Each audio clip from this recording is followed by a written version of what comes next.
평균 수명이 늘어나면서 삶의 질에 대한 욕구도 높아지는 추세. 맛난 음식을 먹는 즐거움, 고른 영양의 섭취는 고령자 건강의 조건인 동시에 질적인 삶의 한 부분인데 자연 치아를 잃은 고령자에겐 임플란트 치료가 해결책 중 하나. 제2의 영구치로 불리는 임플란트. 어떻게 수술하고 또 오래 쓸 수 있는 방법은 무엇일까? 수술 후 염증 관리와 정기 검진은 임플란트 수명을 좌우하는 중요한 조건이기도 한데 임플란트 수술과 부작용, 그리고 생활 속 관리 방법까지 101세의 프로포즈에서 함께 알아봅니다.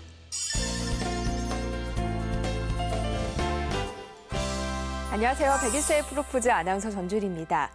어르신들의 기본적인 건강을 챙기기 위해서는 식사를 잘하고 영양소를 골고루 섭취해야 할 텐데요. 하지만 아무리 맛있는 음식이 있어도 치아 상태가 좋지 못하면 이 먹는 즐거움을 느낄 수가 없습니다.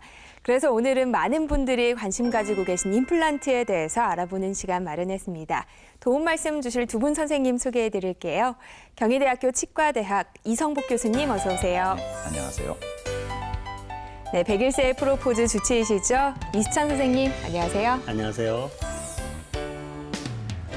치아 건강이 음식물 섭취에만 영향을 미치는 줄 알았더니 뇌 건강에도 영향을 끼친다면서요?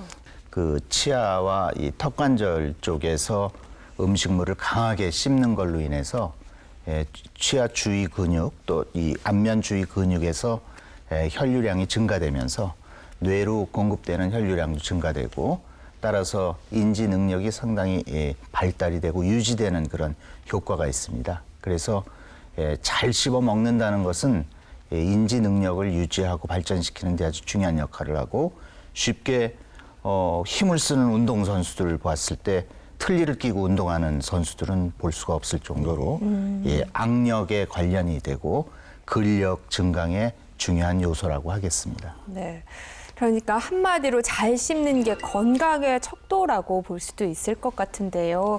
그렇다면 치아 상태가 좋지 않다면 치매에도 영향을 미친다라는 말이 어느 정도 일리가 있는 얘기네요. 네, 이러한 부분에 대해서는 일본 쪽에서 많은 연구가 이루어졌는데요. 일본 도호쿠 대학의 그 연구팀이 70세 이상 노인들 1,167명 대상으로 조사한 결과가 나와 있습니다. 그래서 인지 기능이 정상인 그룹의 치아 개수가 14.9개. 네. 거기에 비해서 치매 환자의 경우는 훨씬 줄어든 9.4개로 나타났습니다. 입안에 잔존되어 있는 치아의 개수가 되겠습니다. 네. 직접 관계보다는 뇌에 손상을 받았다거나 머리를 잘 안 쓴다거나 또 기억력의 문제, 뭐 이러한 여러 가지 문제점들이 치아가 없이 제대로 저작하지 못하는 이런 노인들한테 나타나고 있다는 것입니다. 요즘은 의료 정보의 어떤 홍수 시대라고 할 정도로 의료 정보가 굉장히 많아졌습니다. 특히 임플란트에 대한 광고나 또는 광고성 기사가 막 넘쳐나고 있는 네. 상황이고 그 기사나 광고를 보면 너무 긍정적이고 너무 좋다는 게 포커스가 돼 있어서 저희들이 정말 그럴까 하고 의아하게 생각하는 때도 있습니다. 혹시 그 임플란트 수술을 계획하고 있는 환자들한테 이렇게 앞으로 조언을 해주실 수 있으면 어떻게 해주시겠습니까? 예, 많은 매체에서 이 임플란트 결과의 좋은 점만을 자꾸 광고가 되고 홍보가 되고 있는데 사실은 그거보다 더 중요한 거는 그 환자한테 적합한 치료 계획을 세워서 적합한 치료 방법을 선택하는 것이 중요합니다.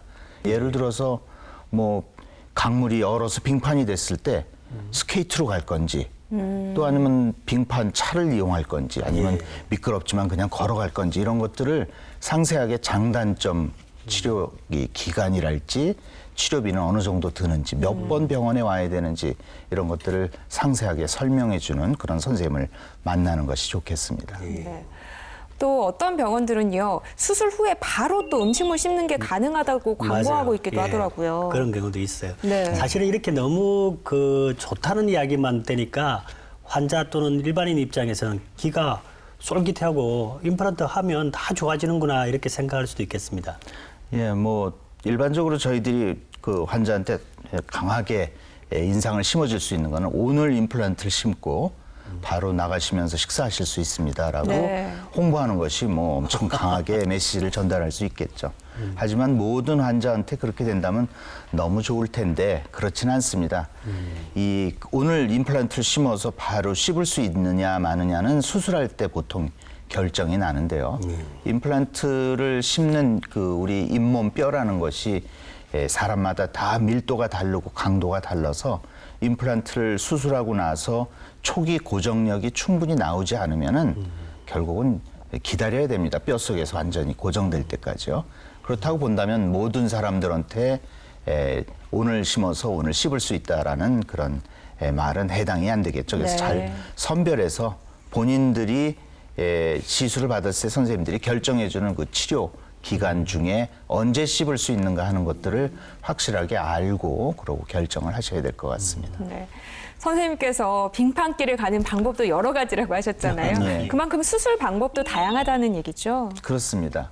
뭐 잇몸을 일단 절개를 하고 마취를 하고 절개를 하고 임플란트를 수술하느냐 아니면은 간단하게 이렇게 구멍만 살짝 연조지개를 뚫고 임플란트를 식립하느냐 또는 골리식을 하느냐 골리식을 하지 않고 하느냐 또 발치하고 즉시 임플란트를 심느냐 아니면 기다렸다가 뼈가 완전히 그 개조가 된 다음에 임플란트를 식립하느냐 뭐 경우에 따라서는 3개월 내지 6개월 기다렸다가 해야 되는 경우도 있고요. 네. 각양각색입니다.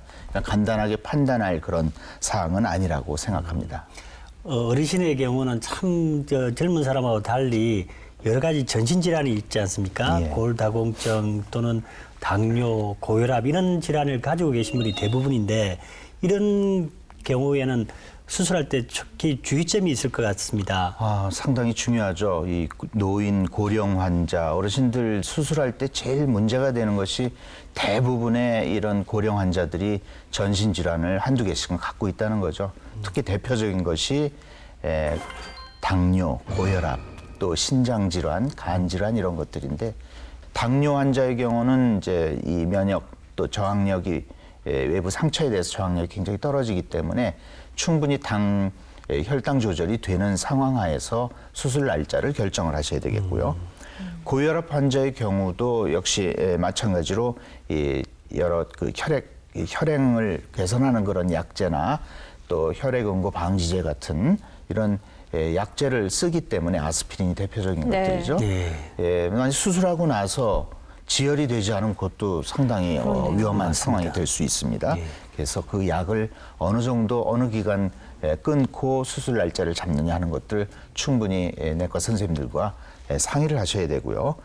다음에 이제 요즘 문제가 되고 있는 것이 이제 골다공증 때문에 장기간 이제 투약하시는 분 중에 그 성능이 좋은 그런 약 중에 하나가 비스포스포네이트 제제죠.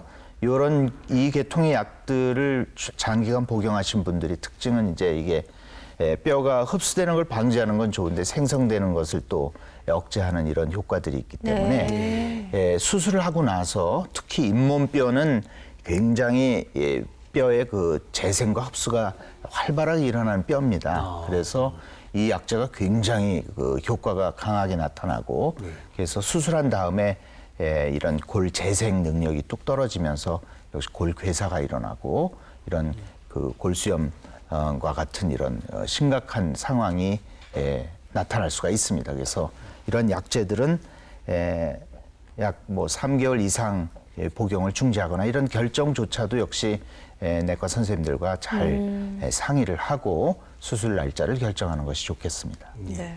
고령의 환자분들이 역시 여러 가지 질환이 걸리고 이렇게 되니까 수술하는데 굉장히 어려운 점이 있는 것 같은데 역시 이 임플란트 수술할 때 연세가 많으니까 걱정을 많이 하실 것 같습니다. 그런데 수술에 대한 부담은 없는지 괜찮은지요?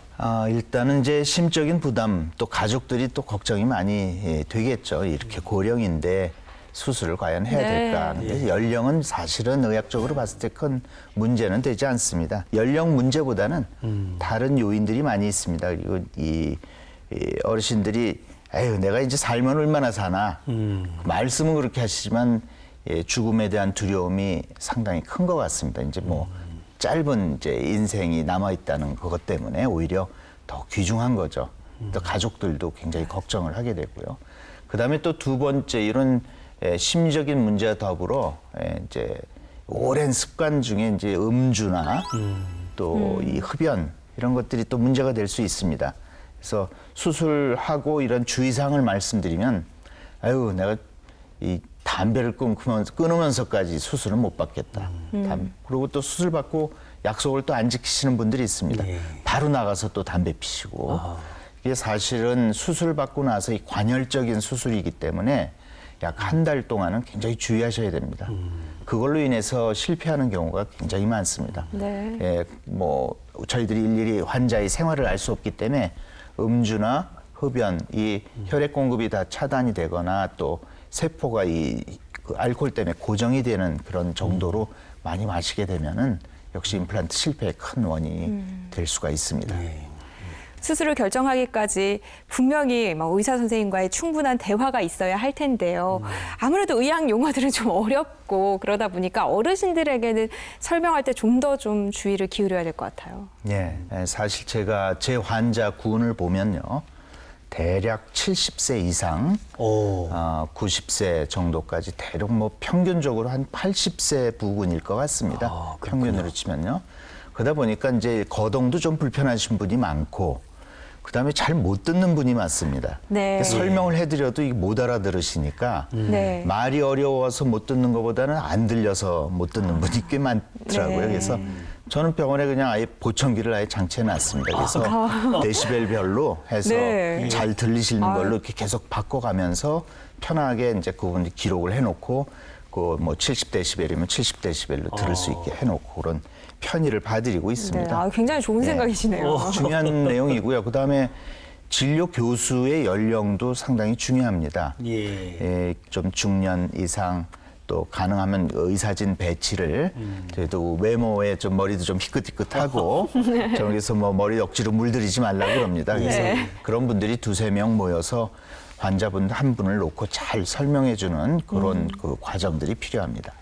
어이구, 제가 깜짝 놀랄 이야기를 많이 하셔서 네. 환자에 대한 배려가 굉장히 많으신 것 같습니다. 그러게요. 네. 또 어르신들은 병원 길게 다니는 것도 힘들어 하시거든요.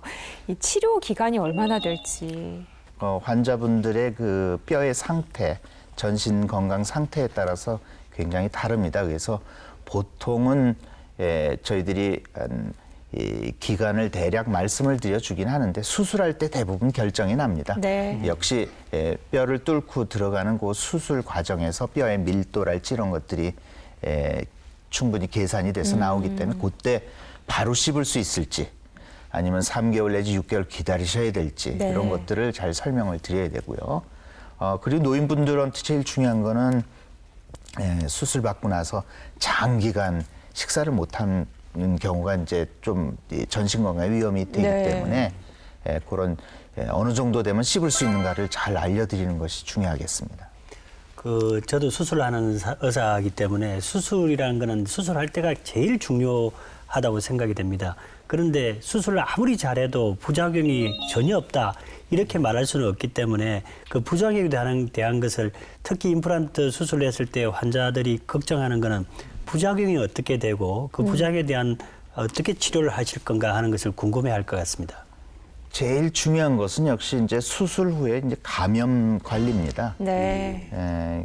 수술이 아무리 잘 됐다 하더라도 구강 내 이제 각종 세균에 의해서 어떤 침범을 받거나 또는 관리를 잘못해서 청결한 상태를 유지하지 못하게 되면 이제 감염 때문에 결국 상실하게 되는 경우인데요. 이렇게 그 골질에 따라서도 초기 고정력에 따라 저항력도 좀 다르고요. 초기 고정이 좋은 임플란트는 외부 감염에 대해서 굉장히 저항력이 좋은데 네. 그렇지 못한 경우 저희들이 임플란트를 심을 때 굉장히 약하게 들어간 경우는 역시 외부 감염에 대해서 굉장히 취약한 그런 경향들이 있습니다.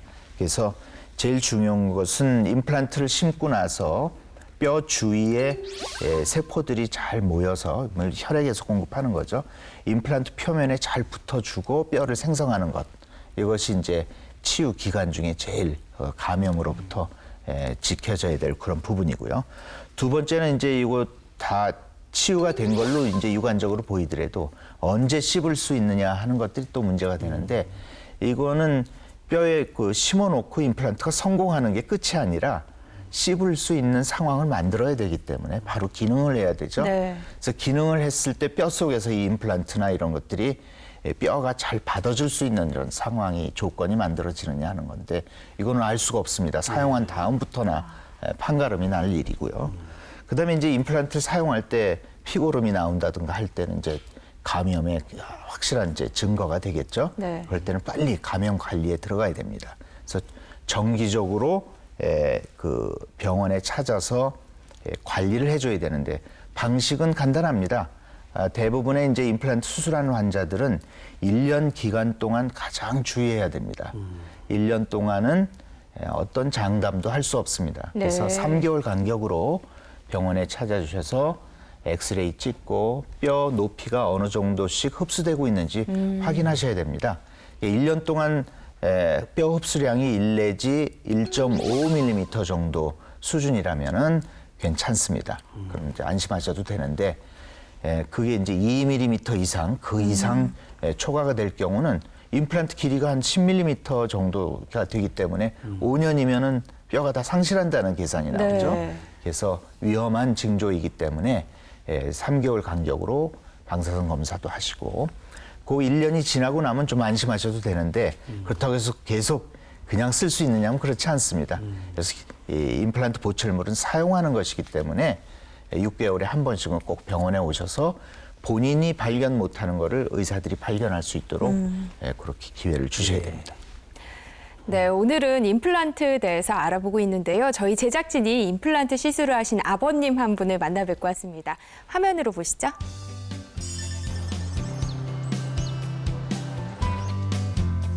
(5년) 전 임플란트 치료를 받고 치아 건강을 위해 꾸준히 관리 중인 오늘의 주인공. 79세 김철영 어르신입니다. 80이 가까운 연세에도 매일 새벽 산에 오를 정도로 건강을 자랑하지만 딱 하나 예외가 있는데요. 바로 치아입니다. 그래서 열심히 운동하고 건강관리 하는데도 이 치아는 그렇게 마음대로 안 되더라고요. 내가 건강 유지하려도 뭐 매일 닦아도 그렇고 온 뿌리가 괜찮으니까는. 본래 치아가 약했던 어르신은 일찌감치 자연 치아를 하나둘 잃기 시작했고 피지 못하게 틀니를 사용할 수밖에 없었습니다. 하지만 틀니는 생각만큼 편하지 않았다고 합니다.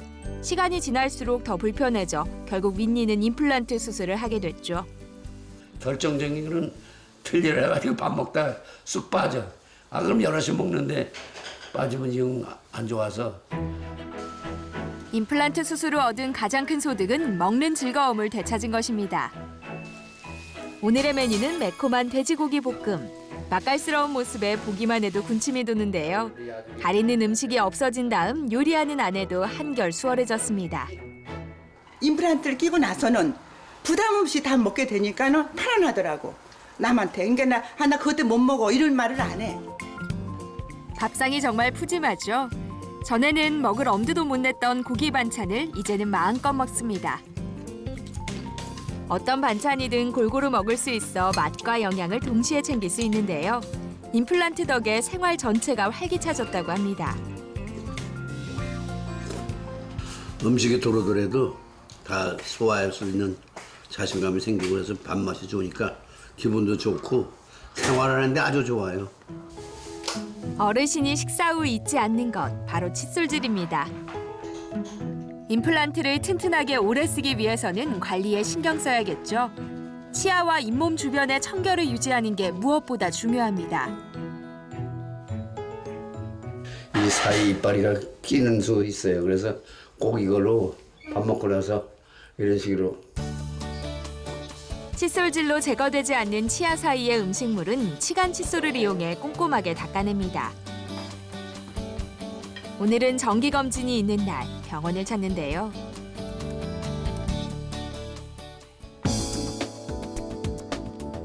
임플란트는 염증 관리를 어떻게 하느냐에 따라 수명이 달라지기 때문에 정기검진이 중요하죠.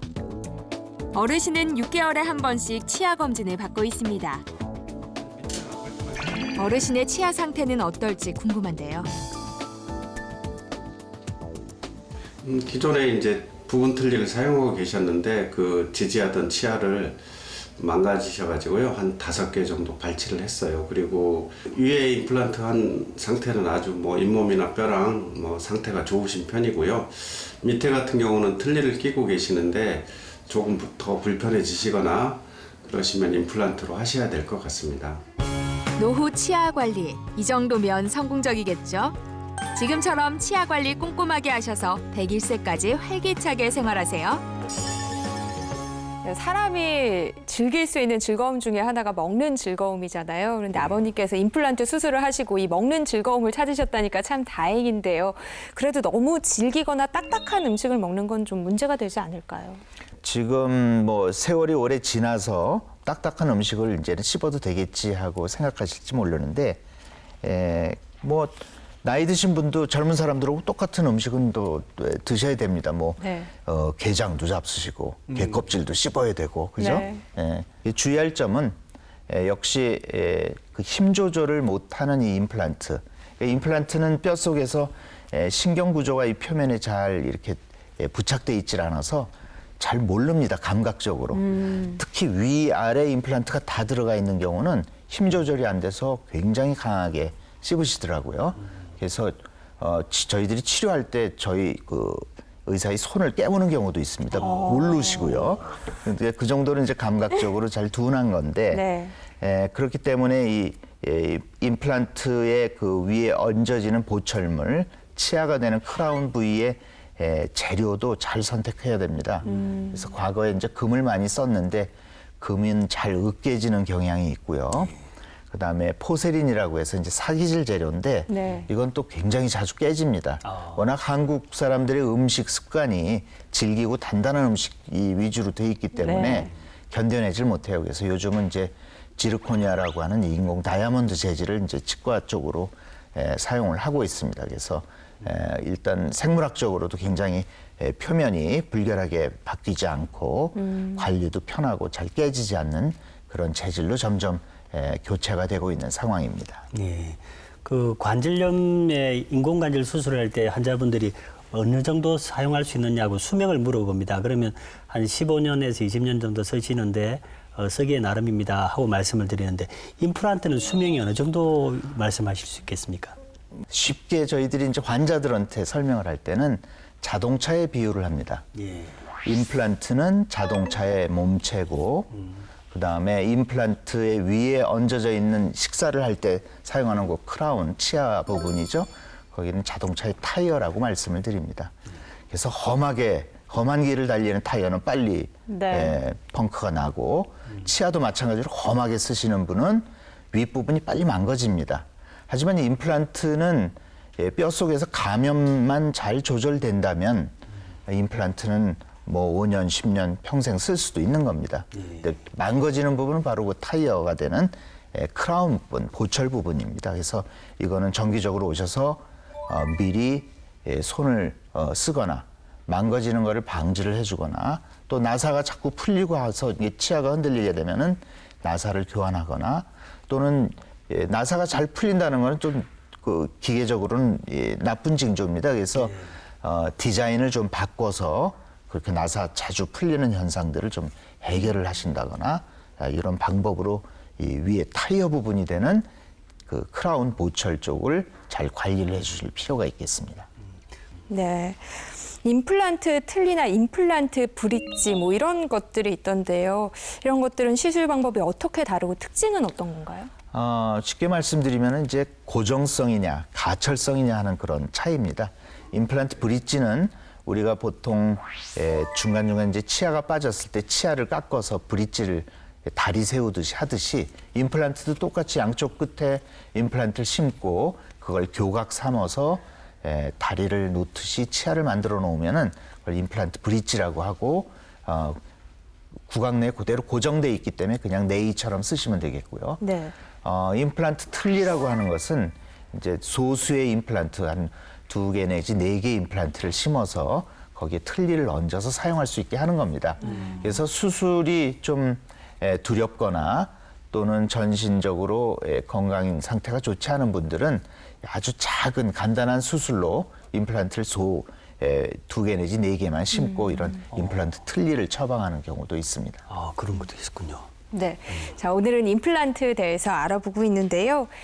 이수찬 선생님은 치아 건강 잘 관리하고 계신가요? 사실은 제가 만성질환인 고혈압이나 또는 눈도 안 좋고 정형외과 질환인 어깨나 허리, 목도 안 좋아서 제가 조금 치료를 많이 받고 있는데 네. 치아는 1년에 2번 스케일도 하고 또 식사 후에 3분 내에 또 3번 양치질 3분 정도 열심히 하고 있습니다. 이 정도 하면 되지 않을까요? 아주 좋은 습관입니다. 이렇게 예. 평소에 위생 관리를 잘하는 것부터 시작이 되고 예. 그다음에 자주 치과에 가서 문제점 발견을 하시는 것이 제일 정답입니다. 그러니까 스케일링 하시면서 충치도 발견하고 예. 잇몸을 이걸 뭐 염증 상태가 겉보기는 괜찮아도 이걸 반드시 무슨 소파술이나 어떤 수술에 의해서 크게 뭐 손을 대야 된다든가 이런 것들을 본인이 결정할 게 아니거든요. 그래서 치과병원에 가시는 것이 좋겠습니다. 예, 감사합니다. 저는 사실 치과를 좀 무서워해서 치아를 원래 제때 잘 치료를 받는 게 중요하잖아요. 근데 예. 지금 뭐 신경 치료가 돼 있는 이 치아가 안에 굉장히 많거든요. 그래서 오늘 선생님 말씀 듣는데 너무 찔리네요. 정말 치아 관리만큼은 미리미리 좀 신경 써서 하는 게 중요할 것 같습니다. 네, 맞습니다. 그래서 제가 요즘 학교나 또 일반 치과 의사 대상으로 강조하는 것이 치아 리모델링에 대한 철학입니다. 평상시에 네. 잘 관리를 할 수 있도록 그냥 단순히 발견이 돼서 치료하는 것보다는 그 오래된 집을 일정한 시기가 되면은 전반적으로 손을 대서 재사용할 수 있게 하듯이 우리 인생도 지금은 이제 뭐 100세 넘어까지 살게 되는 이런 그 인생 100세 시대에 접어들었는데 우리가 치아를 100세까지 쓸 수 있느냐? 네. 그렇지 않습니다. 그래서 보통 45세에서 55세 사이에 이미 치아가 많이 닳아 없어지는 경우가 많습니다. 한국 사람들은 네. 워낙 강하고 질긴 음식을 섭취하기 때문에 그때부터 빨리 이제 치아 리모델링의 그 계획으로 얼만큼 전반적으로 손을 댈 거냐 아니면 조금씩 건드리느냐 하는 것들을 결정하셔야 되고 65세 이상이 되면은 이제 벌써 인생 이모작 시절이 들어가고 75세 이상이 되면은 인생 삼모작에 접어들고 뭐 그때 정말 편안하게 건강한 내일을 갖고 지내시려면은 한 40대 중반부터는 철저하게 계획을 세워서 관리해 주시는 것이 좋겠습니다. 네. 건강에 대해서 10년, 20년 뒤에 계획을 세우는 것이야말로 이 무엇보다 확실한 노후 대비 계획이 아닐까 싶습니다. 오늘 이 시간을 계기로 치아 상태 한번 점검해 보시고요. 치료 계획도 세워보시기 바랍니다.